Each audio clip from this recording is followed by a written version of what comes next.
When we stopped at the visitor center in Zion National Park, Kevin went inside to purchase some gifts as he normally does, while I kept an eye on the bikes. When he returned, I asked him where the restrooms were. He said, "Follow this row of cars, then turn right and follow the path." Since I'd already been doing a potty dance for the last 20 minutes waiting for Kevin, I decided to take a shortcut directly through the parking lot, buzzing back and forth in between all the cars. When I popped out around the back of a van, I was greeted by the teeth of a 70 to 80 pound dog who wouldn't let go of my arm until the owner finally convinced the dog to drop the nice little motorcyclist. The next stop on this tour of beautiful sights today? Hey, keep breathing, man. Don't die on me.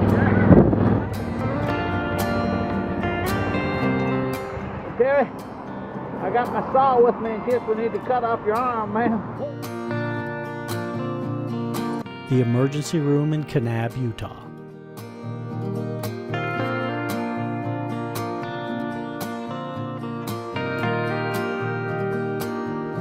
Of all the things that can go wrong on a motorcycle trip, and all the things that a motorcyclist prepares for on a long trip, being attacked by a dog is not one of them. Kevin said it was my fault for not following his specific directions to the restrooms. I suppose we could take that one step further and go back to 2015 and blame it on the fuel container.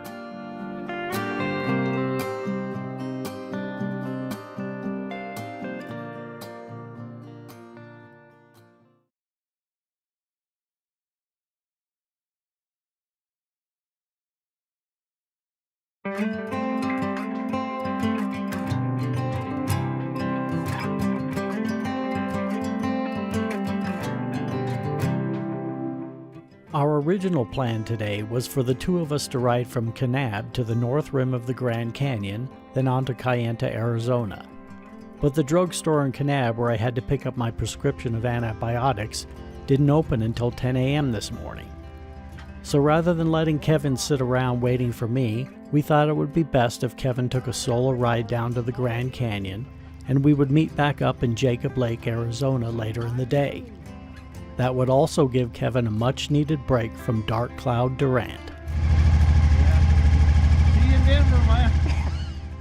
Like I said, a much-needed break.